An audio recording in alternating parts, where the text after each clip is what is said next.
Many of us find ourselves working from home or having to opt out of work to care for families or loved ones.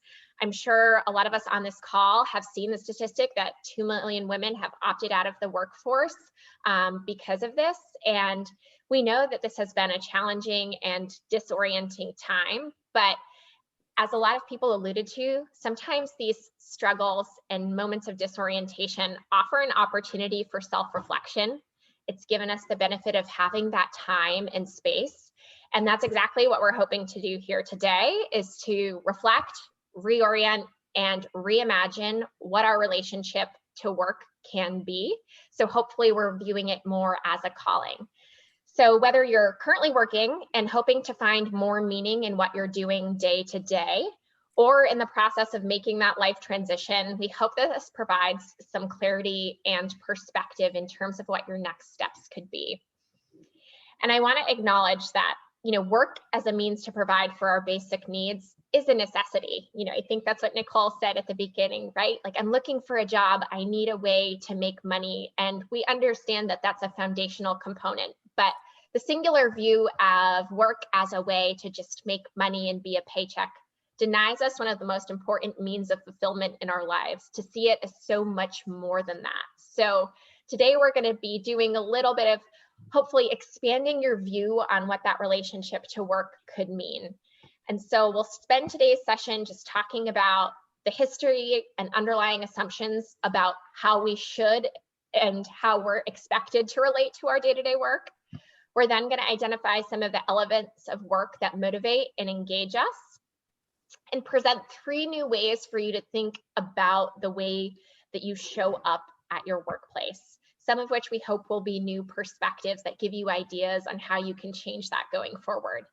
We're going to actually do an activity, as Julie mentioned, so there'll be a piece of the workshop where we'll ask you to take a step back and do some reflection and, think about some questions that will get you to start to move towards your calling.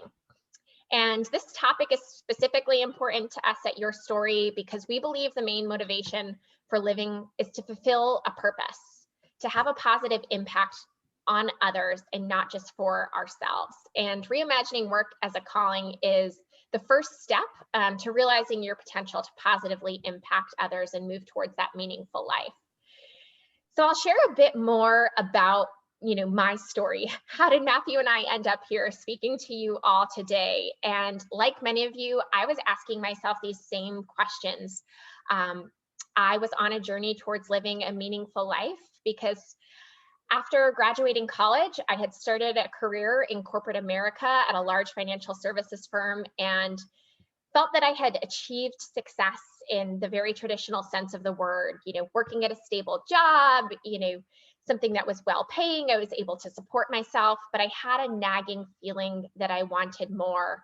And my day-to-day experience was not energizing. And I found myself living on autopilot, looking to fulfill expectations of what others thought I should be doing. And it was at this point in my life where I was starting to question my decisions and direction that Matthew stepped into my life as a professor during my MBA program. And it was through this work that we're doing today that I was able to reorient myself and change the trajectory of both my career and my personal life. So I'm sort of here as living proof that I've applied this mindset and it's helped me to change my own trajectory. And so together, this is our hope for you, that you'll be able to fulfill your purpose through meaningful work.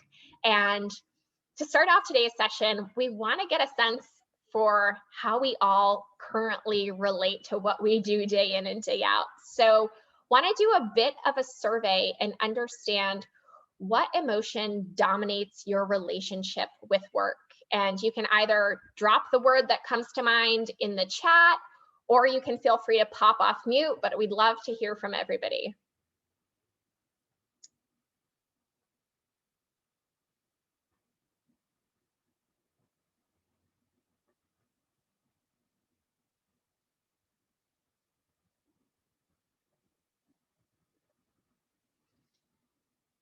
I see in the chat responsibility, exhausting, then exhausting, now invigorating, some uncertainty. Wonderful. Anyone else with the primary emotion that dominates your relationship with work?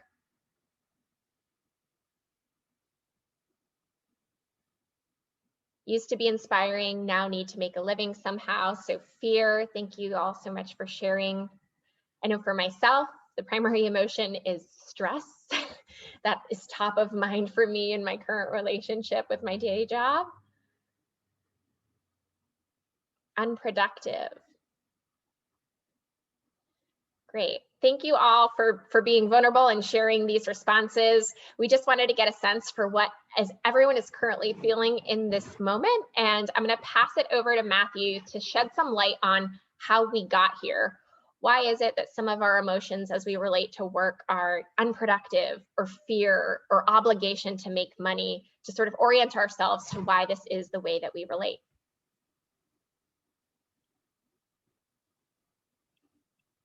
Okay, welcome everyone. Thanks for sharing that. I appreciate that. My work's really been around. I was actually finance all the way up to finance PhD until I switched over and really didn't find any of the courses I took around organizational behavior or leadership very helpful. So I'd say my project has been trying to figure out, how to live a fulfilled life in our bodies in relationship to others, and just exploring even, fundamentally what it means to be human, and starting from there, and then developing what I would call self-leadership and relational leadership, and looking at the world as relational and emergent. And the important part is being able to be aware of more and more parts of our experiences.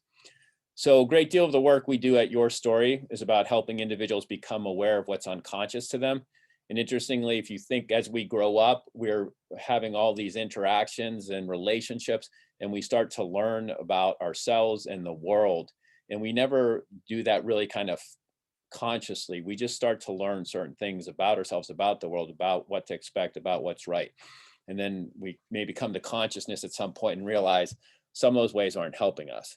So whether it's something as individuals or about our relationships with teams, teams in society to which we belong.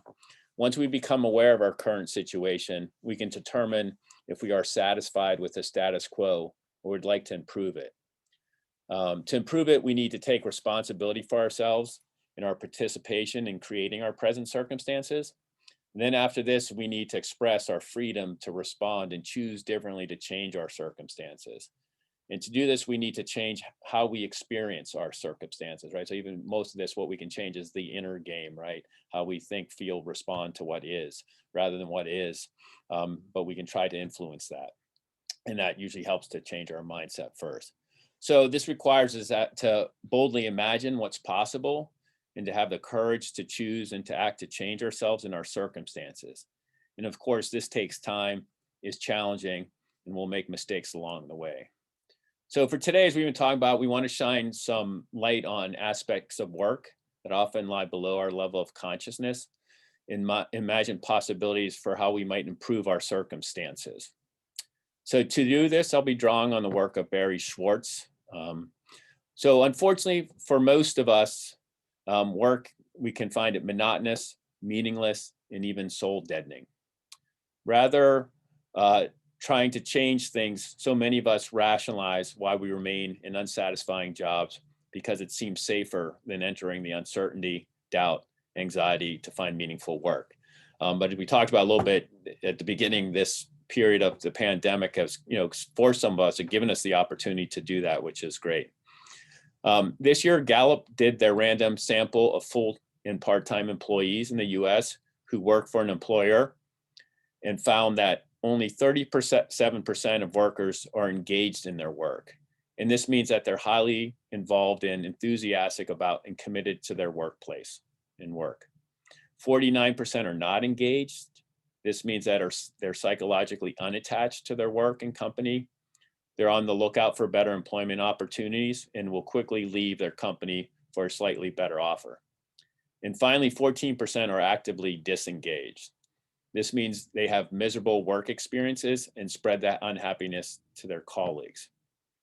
Even though only a little more than 1/3 of workers said they were engaged in their work, these are actually the best numbers ever recorded since Gallup began measuring worker engagement in 2000.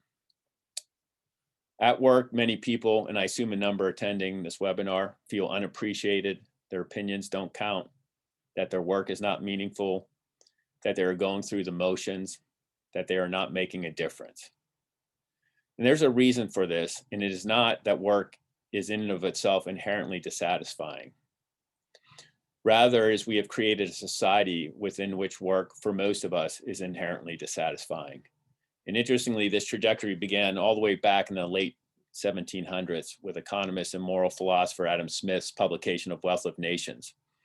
This book was one of the first collected descriptions of how to build a nation's wealth.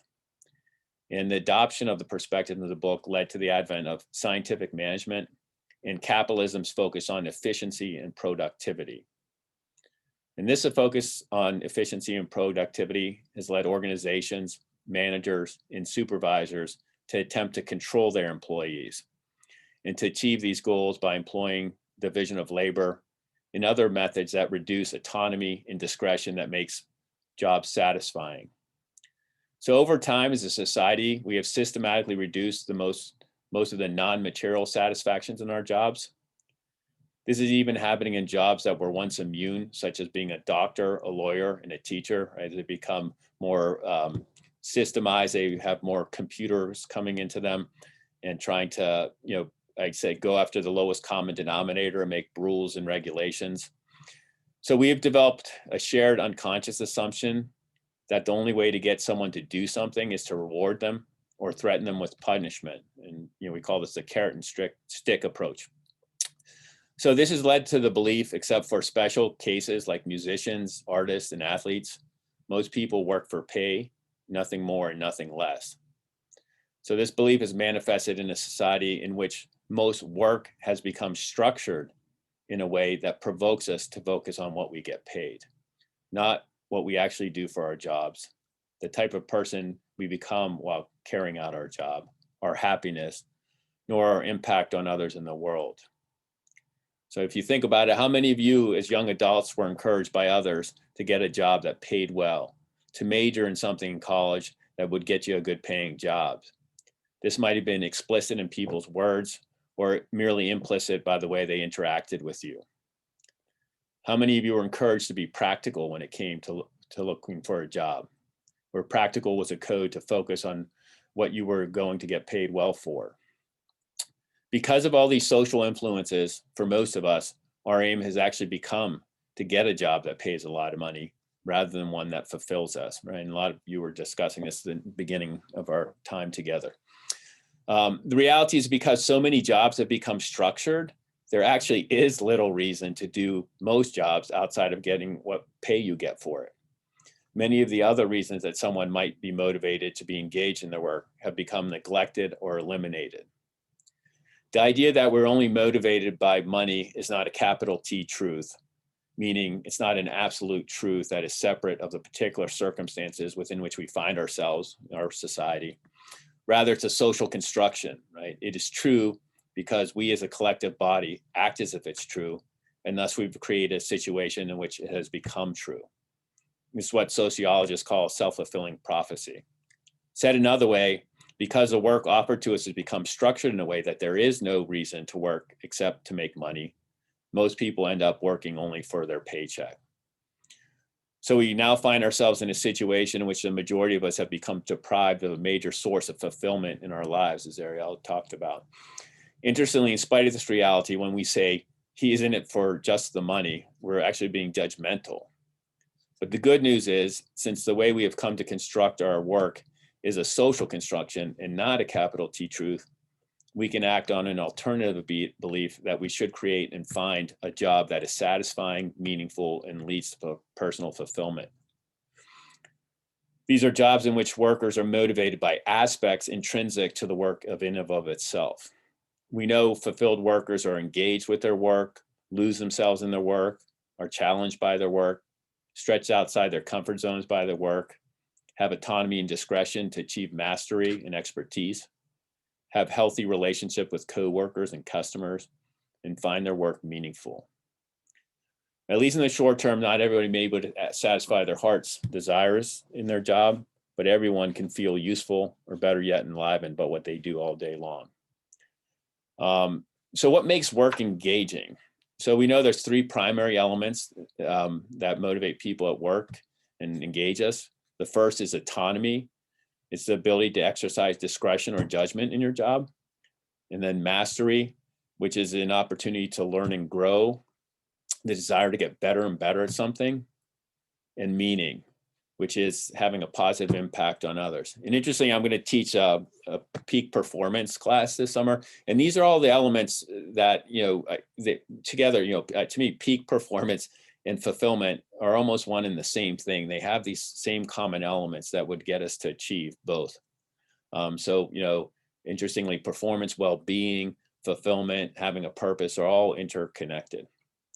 Next, I want to share a story from Amy Wisniewski's work and her collaborators' research on how people, separate of their job description, meaningfully structure their work. In other words, how people on their own can make their work more self-motivating and engaging while also increasing their productivity. So during one of their interviews, they interviewed a janitor named Luke, and he tells of cleaning a young comatose patient's room twice. He had done it once, but the patient's father, who had been keeping vigil for months, hadn't seen Luke clean the room because he was taking a cigarette break. And upon returning, snapped at Luke that he hadn't cleaned the room. Luke's immediate reaction was to get defensive, and he had the urge to argue with the father. But amazingly, he said he was sorry and that he would go clean the room. What allowed Luke to transcend his ego and let go of defending himself and his integrity? It was his felt responsibility to care for the patients and their families. Caring for families, let alone interacting with other human beings, was not part of Luke's official job description. It included such things as wet mop floor and stairways, operate mechanical cleaning and scrubbing equipment, strip and wax floor surfaces, collect and dispose of soiled linens. Had he been merely fulfilling his job description, he would simply explain to the father that he had already cleaned the room, and perhaps, if the father remained angry, brought in his supervisor to mediate. But Luke had a purpose, and it was to make patients and their families feel comfortable, cheer them up when they were down, to encourage them, and to divert them from their pain and fear. Luke's aim, in the language of Aristotle, was consistent with that of his organization, the hospital, of promoting health, curing illness, and relieving suffering. So Luke, on his own accord, had shaped and engaged in his work based on the overarching aim of the hospital, not his job description. So as Luke displayed, we all have the ability to engage in this type of job crafting to some degree or another. The other example, I was thinking of today is there's this guy, Tim Galway, who wrote The Inner Game of Tennis, and he became famous because he wrote that book, and companies started to ask him to come in to do consulting. And AT&T brought him in to help them improve the productivity of the call center.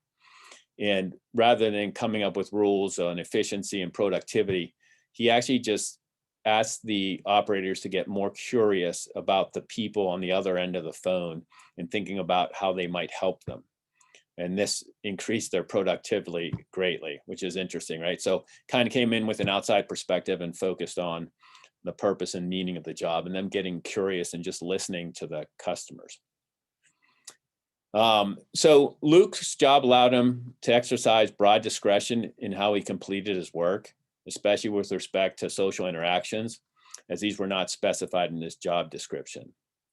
This made his work, his job, self-motivating and engaging, because his interaction with patients and their parents demanded empathy, good listening, perceptiveness to determine when to stay in the background and to come forward. So in other words, they required that he exercise good judgment, discretion.